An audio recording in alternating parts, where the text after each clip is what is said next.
Itu soalan nombor 2. So dekat sini kalau awak perasan, awak ada objek berjisim mass, ms, berada di antara diri dia dan bumi. So jarak dia R besar dekat sini and then dia kata jarak dia dengan bulan ialah R kecil. So bulan ni kita ambil M, moon, jisim of moon. This one jisim of earth. Kena ambil yang bahasa Inggeris punya lah supaya awak tak keliru dengan maklumat yang given dekat bawah ni. Okay, ni moon and this one is earth. Sebabnya bila SPM yang sebenar, andai kata atas dengan bawah, atas tu ada typo, typing error, pelajar kena tengok yang bahasa Inggeris punya. Bahasa Inggeris tu akan diambil sebagai paling utama. Okay, dia akan tengok kalau atas tak ada nilai, contoh dia kata diberi jisim, lepas tu dia tak mention jisim. So awak kena tengok dekat English, mungkin dia akan tulis jisim 2 kg ke apa ke. Okay. Okay, soalan pertama, dengan menggunakan simbol means awak kena guna quantity physics lah. F, M, V, G, simbol macam tu. Lepas tu dia kata ungkapkan, berarti awak kena tulis formula. Kena baca hati-hati So bila dia kata macam gitu, awak kena tengok apa hubungan antara daya F dengan bumi. So formula yang saya dah tunjuk kat atas tadi ialah awak kena ambil formula daya memusat. Okay, bersamaan hubungan dia. Hubungan means yang tulang ikan tu awak kena jadikan dia persamaan. So that dia akan ada pemalar lah. Pemalar apa dalam bab ini? Dia adalah pemalar kegravitian. Okay, bumi mesti akan ada jisim bumi, M earth. Dan lagi satu M, dia ditarik antara daya siapa kepada siapa? Kepada objek S tadilah, satelit S. Okay, formula daya memusat dia mesti jejari kuasa 2. Sekarang ni bila awak tengok earth dengan S, jejari yang dipakai adalah jejari R besar. So awak kena ambil R besar ni lah. Macam tu. Hati-hati tengok maklumat. Saya admit dulu. Okay, saya terus Alright, next. Berikan hubungan antara daya dengan bulan. Okay, daya dengan bulan means mass of moon akan diambil kira dekat sini. So, objek S dengan moon. So, dekat sini mass of S lah. So, daya memusat mass satelit S dengan mass moon, guna balik pemalar kegravitian. That's why dia akan jadi formula per dengan jejari. Jejari kuasa 2, jejari apa? So dekat sini given R kecil. Ni kalau saya bulatkan, so awak akan masukkan di sini adalah R kecil. Inilah hubungan yang awak ungkapkan. Okey? Saya terus Okay. Dengan anggapan awak dah flow lah, ikut flow yang saya bagi semalam, pagi tadi. Okey. Jika daya paduan sifar, saya nak awak fikirkan apa yang awak faham maksud daya paduan sifar. Awak mesti akan fikirkan daya bersih. Betul? Daya bersih tu bermaksud sama dengan daya paduan sifar. Kalau saya buat gambar, bermakna objek ke kanan dengan objek ke kiri, dia akan dapat sifar. Andai kata saya kata dekat sini adalah F1 dan objek ke kiri F2, bererti padukan F1 dengan F2. F2 arahnya negatif ke belakang sebab dia kuantiti vektor.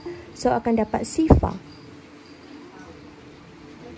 Okey, ini bermakna F1 equal to negatif pindah ke kanan positif.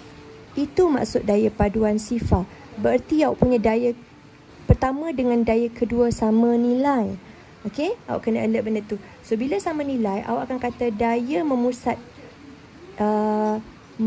bumi kepada S sama dengan daya memusat S kepada moon. Kalau saya draw balik gambar, ini awak punya objek S, satelit S. Dia ada satu daya ke kiri terhadap objek Earth, bumi. Dan dia ada satu daya ke kanan terhadap objek moon, bulan. Oleh sebab itu, sini akan ada positif S, sini akan ada negatif F. So, dia akan sama konsep dengan yang saya draw tadi. Alright? So, akan kata, guna balik formula tadi, GMM per R square untuk bumi, GMM per R kecil square untuk satelit kanan tadi dengan moon. So akan masukkanlah huruf Earth, satelit S. Moon, satelit S. So dekat sini kalau saya boleh clearkan, darab pindah jadi bahagi, awak dah boleh potong dah G dengan G ni. MS pun boleh potong sebab darab pindah akan jadi bahagi. At the end of the day, awak akan ada mass of Earth equal to mass of Moon R square R square. Ni hubungan yang awak kena alert lah, kena hati-hati, kena jangan cuai. Okay, sebab tu saya kata kelas pandai-pandai ni bukan dia tak pandai, dia cuai. So kena alert. That's why dia tanya hitungkan jarak arc kecil. Okay, so awak jadikan arc kecil sorang-sorang, darab silang. Arc kecil duduk sebelah sana, ME duduk belah bawah. Yang ni boleh maintain. R besar bahagi pindah jadi arc square. Ni awak buat matematik awak biasa saja. So R kecil awak kuasa 2 pindah jadi punca kuasa 2.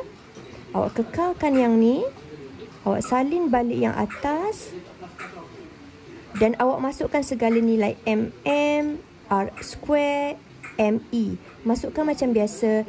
At the end of the day, saya dah tekan kalkulator tadi. Saya dapat nilai macam ni. Saya nak awak tulis balik dalam awak punya kertas. Andai kata awak print. Kalau awak tak print, awak tekan kalkulator lah. Sama tak figure dengan saya dapat? Okey, jangan lupa unit. Jejari itu jarak. Bila jarak unit dia mesti mass. Okey, habis tajuk graviti pertama. Kita tengok seterusnya. Saya nak ulang kaji tajuk form 4 juga. Sila ke nombor... Nampak tak? Anak saya dah bangun. Dia dah picit-picit mainan dia. Okey, sila ke nombor 5 please. Ini adalah tajuk gas. So hukum gas lah. Macam mana nak lebih clear, awak kena cam dekat sini. Awak ada tolok tekanan, tolok burden, Mr. Burden yang cipta ni. So dia ada konsep Pascal. Okay, pressure unit Pascal. And then awak ada gas yang banyak dalam ni. Kalau saya lukis gambar molekul, di sini ada volume of gas. So awak ada volume isi padu dan awak ada tekanan unit Pascal. Kalau saya buat boleh dash, ini unit Pascal untuk tekanan, ini meter padu untuk isi padu lah. Dan awak diberi suhu dekat sini. So bila awak diberi suhu, saya letak T dekat sini. That's why saya kata dia hukum gas. Sebab dia ada involve P, V dan T. Okay. Sekarang kita tengok soalan nombor 5. Nombor 5 awak dah alert lah. Saya rasa awak dah tahu. Dia mesti akan tanya bandingkan. That's why awak boleh guna konsep yang simple lah. Besar, kecil atau sama dengan. Alright, the first one dia tanya tandakan yang mana maksud Hubble. Majoriti pelajar tahu Hubble, simbol fizik dia Q, unit dia J, Joule. Ataupun simbol fizik dia energy, still unit dia Joule. Because tenaga itu ialah kerja. Tenaga dan kerja masing-masing ialah berunit Joule. Okay? So, untuk gambar rajah tadi, awak akan tahu Hubble itu ialah tenaga. Okay? Next, apabila dia kata bandingkan, ada 3 konsep sahaja bandingkan. Sama ada besar, kecil atau sama dengan. Alright? Apabila dia tanya Hubble, so awak boleh mention huruf Q atau E lah. Okay, kalau saya suka salin balik. Okay, lepas tu saya akan kata 5.1, 5.2. Saya akan tengok siapa paling kecil. Nampak ni? Hubble dibekalkan sini sikit. Hubble dibekalkan di sana banyak. Maksudnya kita dekat sini ada penunu Bunsen lah. Dia akan panaskan dekat belah bawah. Macam tu. So ni ada satu Okay, saya padam. Alright. So awak tahu yang belah pertama tu kecil. So awak akan buat macam ni lah. Alright. Next, suhu. Awak akan tengok termometer lah. Apa alat dia? Termometer, betul. So, awak akan salin balik mata pandang termometer.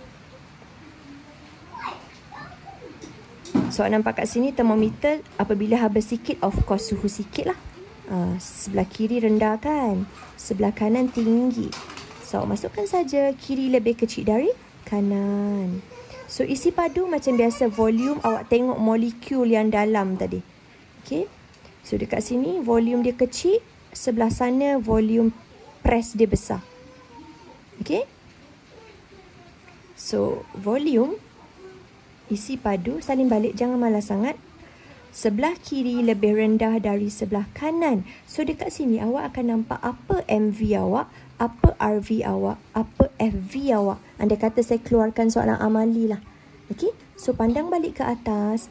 Benda pertama yang awak buat ialah, kalau saya buat langkah, ni langkah pertama awak.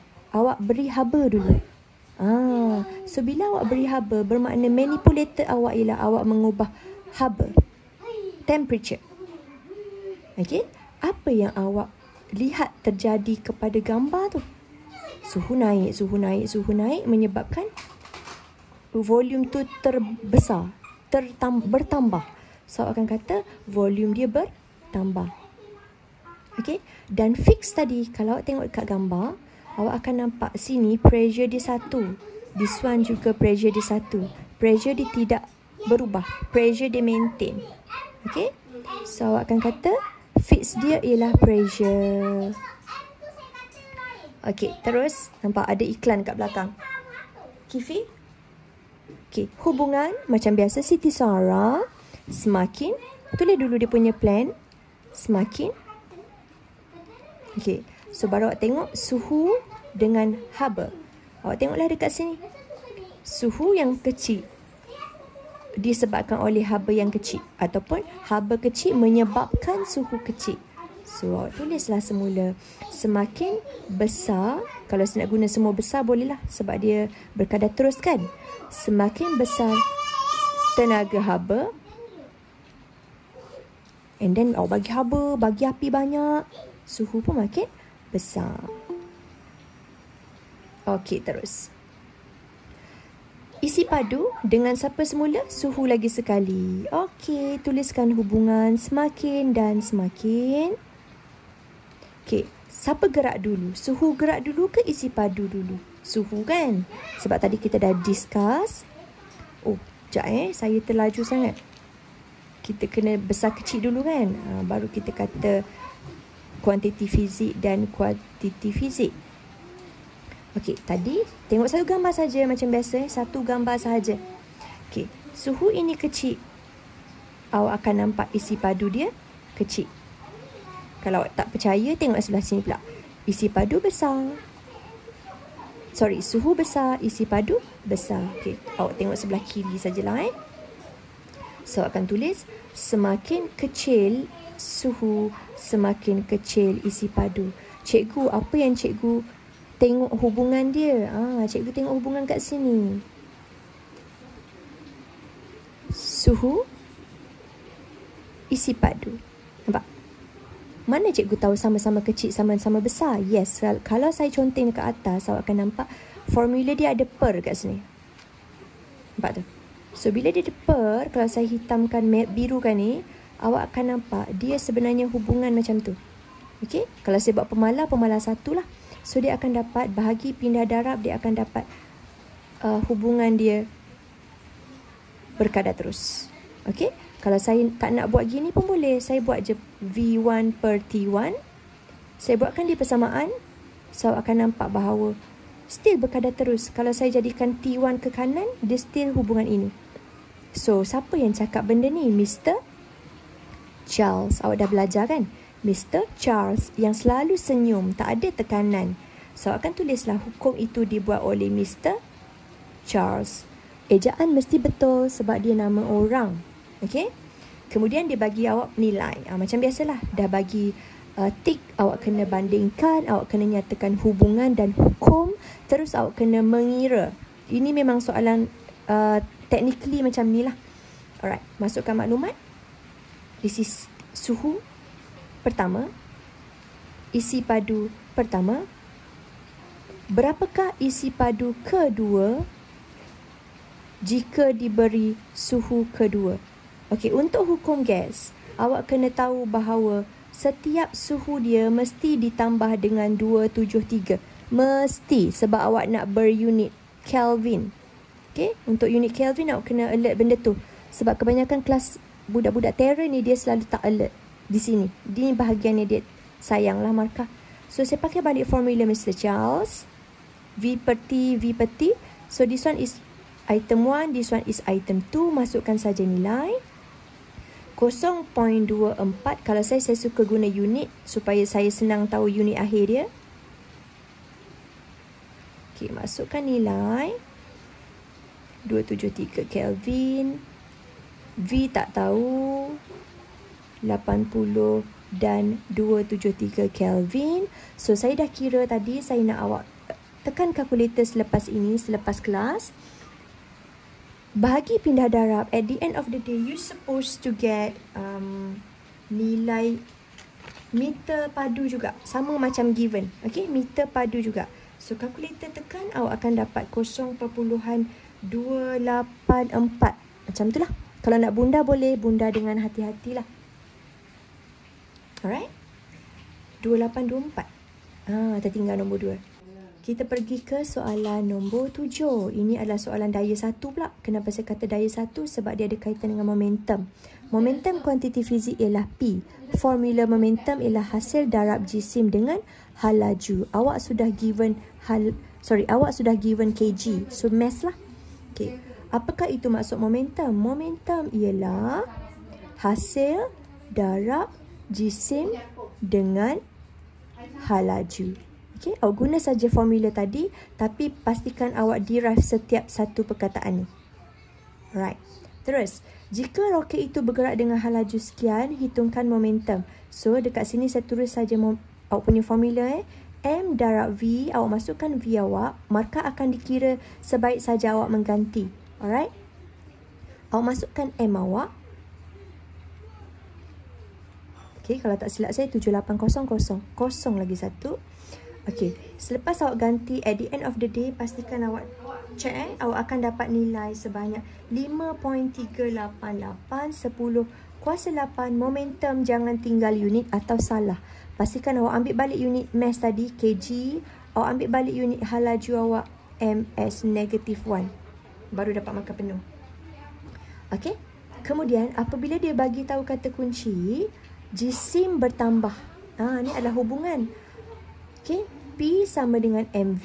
So, dia nak tahu hubungan hal laju dengan jisim. So, saya jadikan dia tulang ikan. Saya jadikan momentum tu pemalar 1. Saya jadikan mass sorang-sorang. V pindah. Sebab saya nak hubungan dua ketul ni je. So, ibarat saya delete momentum ni lah.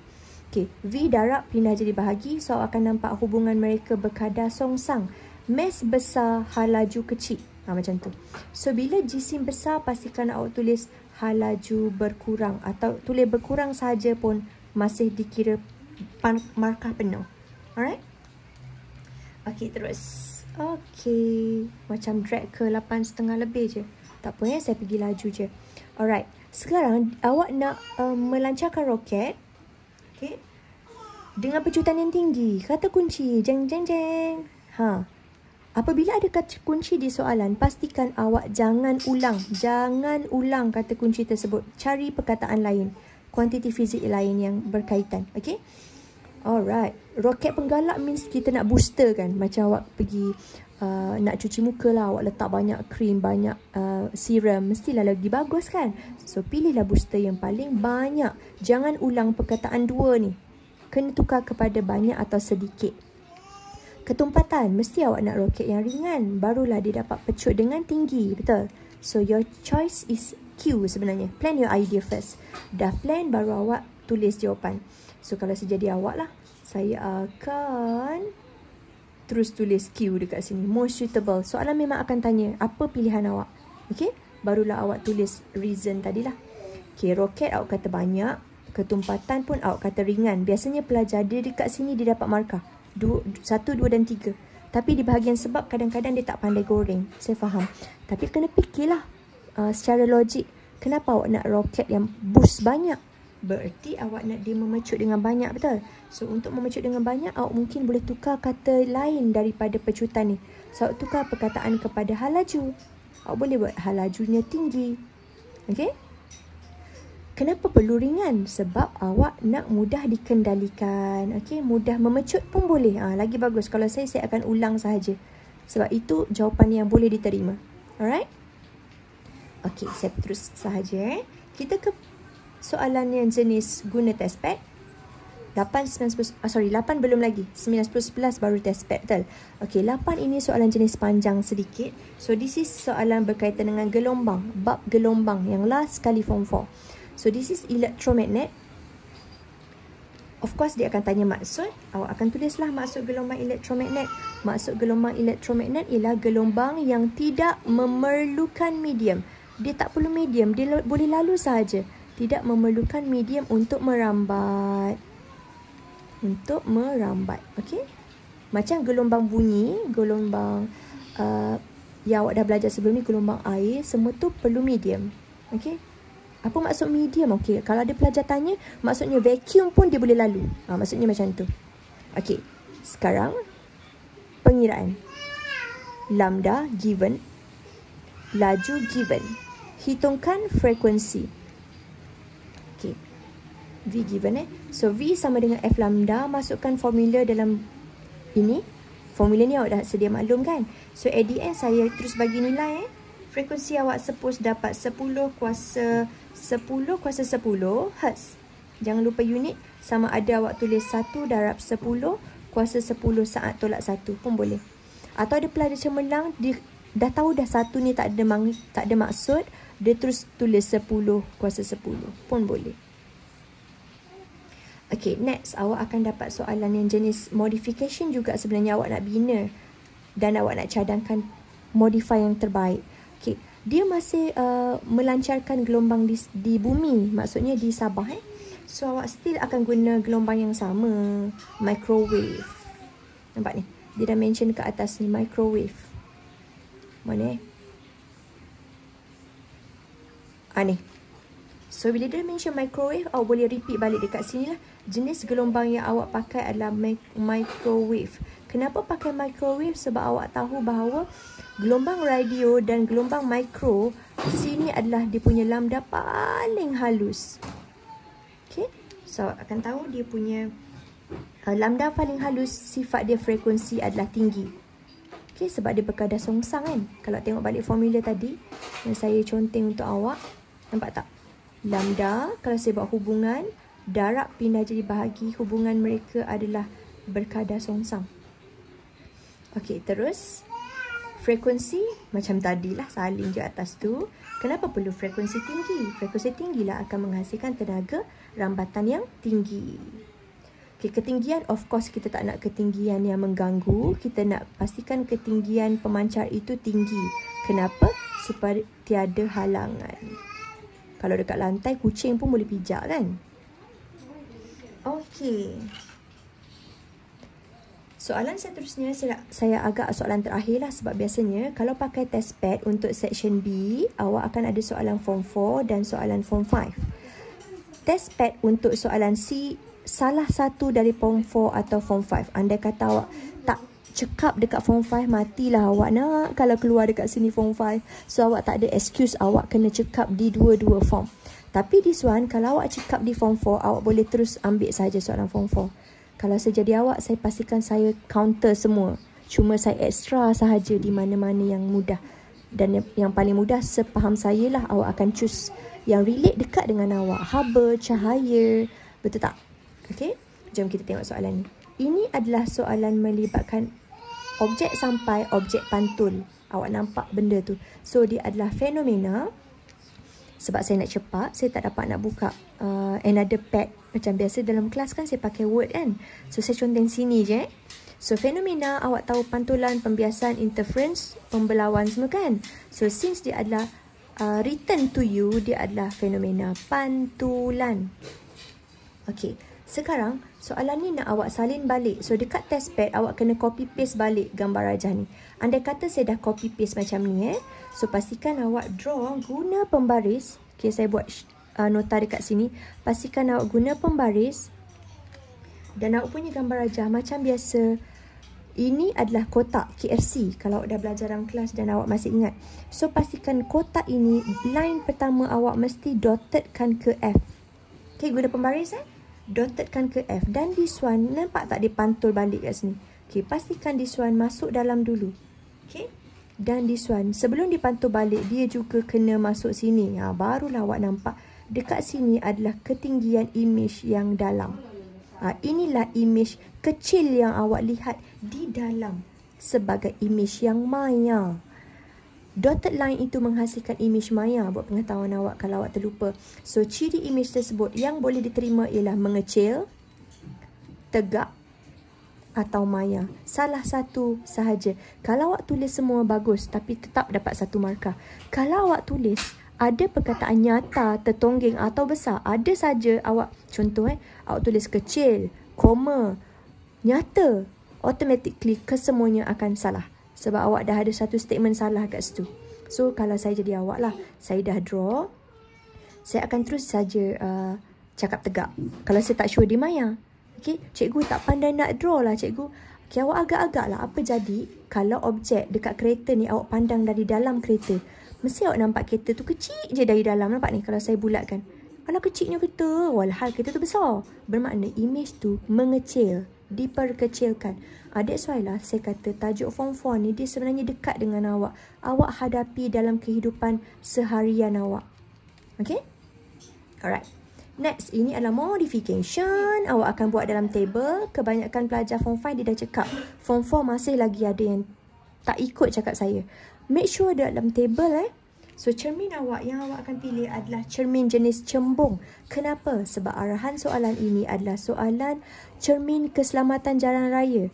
Ni adalah cermin yang kalau dekat tepi jalan tu, dekat selekoh tu, ada satu cermin yang gemuk bulat macam dekat 7-Eleven tu. Ting tong, awak masuk 7E tu ada cermin yang gemuk tu kan yang awak pandang. Dia nak elak kecurian tu. Mestilah ke cermin yang cembung. Okay? So, awak terus tanda cembung. Cembung. Yang cekung untuk padam. Okay. Seeloknya besar. Kenapa besar? Sebab medan penglihatan awak akan luas. Position of mirror tak nak diganggu. Pastikan kedudukan cermin itu diletakkan tinggi dan dia kuat. Kenapa kuat? Supaya dia tidak cepat rosak. So, pilihan awak ialah M. Cuba tengok cara saya buat pelajar, especially yang form 4. So, bila dia 10 markah, awak buat je table. Pastikan dia dapat 10 markah lah. Kalau saya jadi awak macam ni. Ni 2 markah, 4, 6, 8, 10. So, markah saya memilih huruf M. Cermin jenis M. Ni adalah 4 yang saya akan repeat. Apa yang saya akan repeat tadi? Saya akan kata cermin saya adalah cembung. Saya akan repeat perkataan cembung tu di sini. Ni budak paling malas lah. Seelok-eloknya tulislah cermin. Ni adalah ciri yang awak pilih yang pertama. Okey? Ciri yang kedua, awak pilih apa tadi? Besar, tinggi dan pemantul. Betul? Okay, pastikan saiznya saiz yang besar. Diletak dan dalam kedudukan yang tinggi. Lepas tu awak kata pemantul tu mesti pemantul yang jenis kuat.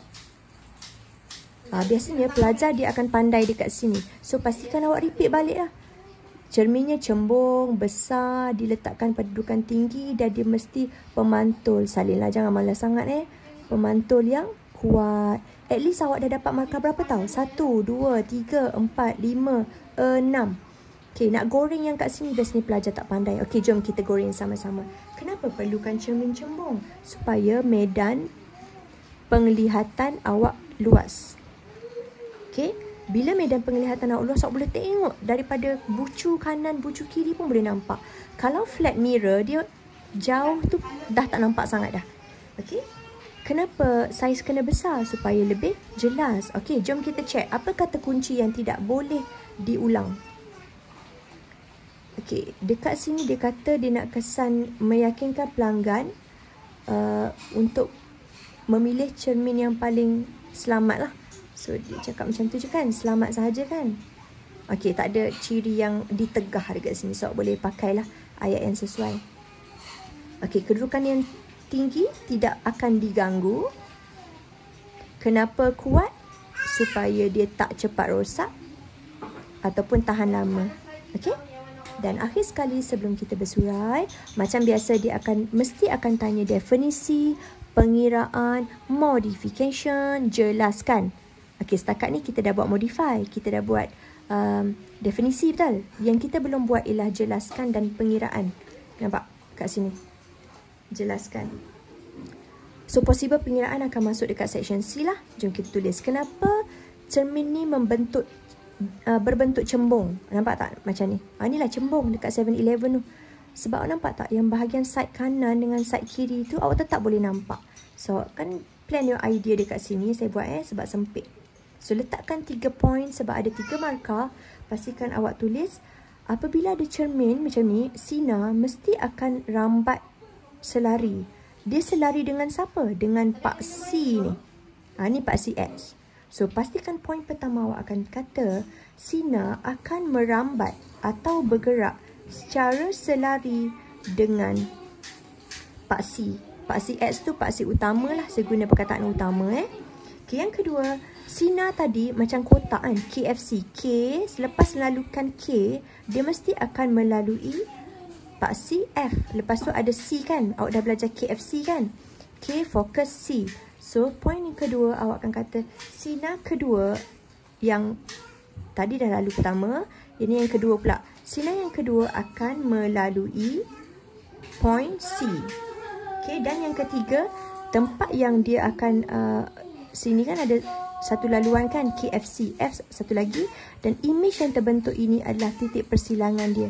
So, akan kata image akan terhasil dari persilangan sinaran tadi. Dapatlah 3 markah. Okay, soalan ni tanya, terakhir, kalaulah cermin cembung yang bagus tadi ditukarlah kepada cermin cekung. Awak bayang macam cermin yang tak sesuai. Apa jadi? Of course gambar image terhasil tu tak bagus. Tapi dalam fizik tak boleh cakap tak bagus. Tak boleh kata sederhana. Tak boleh kata antara kanan dan kiri. Tak boleh, dia kena sharp. Kanan ke kiri? Besar ke kecil? Dia tak boleh antara ataupun macam teragak-agak tu tak boleh. So, pastikan awak sharp So, point pertama dan point kedua, 2 markah.